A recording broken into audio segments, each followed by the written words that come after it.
बिस्मिल्लाहिर्रहमानिर्रहीम। अस्सलाम वालेकुम। पिछले चंद दिनों से कहानी ये सामने आ रही है कि इमरान खान को माइनस कर दिया गया है और जिसकी दलील ये दी जा रही है कि केपीके का जो बजट है वो अली मीन गंडापुर ने अपनी मर्जी से पेश किया और इमरान खान से पूछा तक नहीं, जिसका सब शिकवा कर रहे हैं। उनकी बहनें लीमा खान भी शिकवा कर रहे हैं कि ये हुकूमत कोशिश कर रही है कि उनको ग्रेजुअली माइनस कर दिया जाए मौजूदा सेटअप से, मौजूदा सियासत से। ये बात असल ये है कि ये इनकी तारीख से सबक नहीं सीखते। जियाउल हक ने जब भुट्टो की हुकूमत को खत्म की और उन्हें सहाला में गिरफ्तार कर किया, तो उसके बाद लाहौर हाई कोर्ट के जस्टिस समदानी ने भुट्टो साहब की जमानत ली और वो लाहौर आए, तो ठाठे मारता लोगों का समुद्र देखकर जियाउल हक हक्का बक्का हो गया। उसने सोचा मैंने हुकूमत खत्म की, इसको जेल में डाला, ये तो खत्म हो गया था, मगर ये तो पहले से ज्यादा है। उसके बाद उसने देखा कि जेल में भी मुझे तंग करेगा, जेल में भी मुझे चैन नहीं लेने देगा और जेल में भी मेरे लिए खतरनाक होगा। तो उसने छोटा सा काम किया, एक नवाब मोहम्मद अहमद खान कत्ल में उनको फंसा दिया और फिर खुद ही अपना लाहौर में हाई कोर्ट का जो चीफ जस्टिस लगाया मौलवी मुश्ताक को, जो पहले उसका दुश्मन था। वहां भी उनको सजाए मौत दी गई और फिर सुप्रीम कोर्ट ने भी उनको 3 और 4 की तनासब से सजाए मौत दे दी, हालांकि ऐसा नहीं होता। तो उसके बाद जब फांसी दे दी कि दुनिया भर की अपीलें भी जियाउल हक ने मुस्तरद कर दी और फिर एक दिन सुबह खबर आई कि नवाब मोहम्मद अहमद खान के कत्ल के बड़े मुल्जम जुल्फकार भुट्टो को आज रावलपिंडी जेल में फांसी दे दी गई है और गई खुदा बख्श में दफना दी गया है। तो कहानी खत्म। लोगों को भी उसने बाहर नहीं निकलने दिया, अपने खौफ लाया था उस दहशतगर्द ने कोई मारता था। ये कहानी तो थी भुट्टो की, जो मकबूल तीन रहनुमा था, जिसने इस्लामिक कॉन्फ्रेंस की, जिसने पाकिस्तान को एटमी बनाया, जिसने पाकिस्तान को आइन दिया। तो उसके साथ ये हुआ।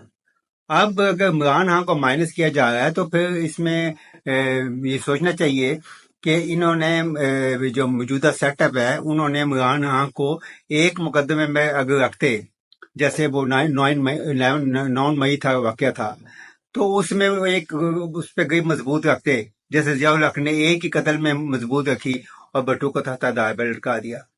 इन्होंने किया खेल तमाशा, इन्होंने मुकदमे फंसाते गए, मुकदमा तवील होते गए। अब सवाल ये है, जो मकबूल आदमी होता है, चाहे उसे फांसी दी जाए या उसे बंद रखा जाए, वो कभी खत्म नहीं होता। ये मौजूदा निजाम को भी पता है कि वो कभी खत्म नहीं होता। भुट्टो को दुनिया से हटा दिया गया, दुनिया से फायर कर दिया गया। ये अलग बात है कि 40 साल बाद सुप्रीम कोर्ट ने भी तौबा की, माफी मांगी कि ना हमने गलती थी ज्यादा। आज वो भुट्टो जो है वो शहीद बाबा है, और शहीद बाबा है, लोग उनके मज़ार पे जाके हाजिरियां देते हैं, मनते मानते हैं।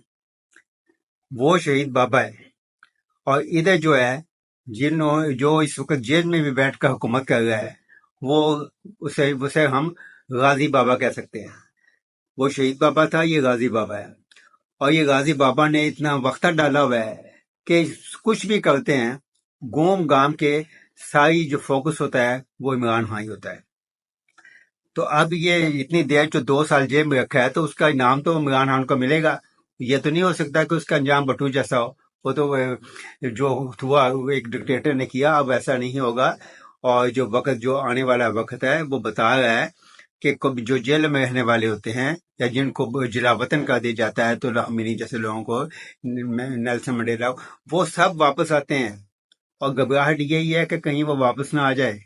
और वो जो अवाम का जो ट्रेंड इस वक्त चल रहा है, अगर हम सोशल मीडिया को हम सच्चा भी नहीं कहते, झूठा भी नहीं कहते, लेकिन हम ये देखते हैं जहाँ कैदी नंबर 800 का जिक्र होता है, वहाँ वो देखने वाले, सुनने वालों की तादाद से पता चलता है कि लोग क्या चाह रहे हैं।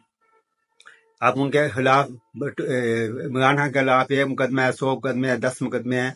अब ये इनके हाथ से बाहर निकल चुकी हुई है। अब ये कुछ भी कर लें, वह माइनस नहीं हो सकता। लिहाजा हमें यही चाहिए कि हम हकीकत का सामना करें, जो जिसका जितना हिस्सा है उसको दें। जब अगर आइंदा इलेक्शन होंगे तो पता चल जाएगा ईमानदारी के साथ कौन किसके साथ है। तो इस तरह से वो मकबूल लीडर जो होते हैं दुनिया से, वो खत्म नहीं होते, वो जिंदा रहते हैं। कोई शहीद बाबा बन जाता है और गाजी बाबा बन जाता है। अब देखना ही है कि आगे क्या होता है।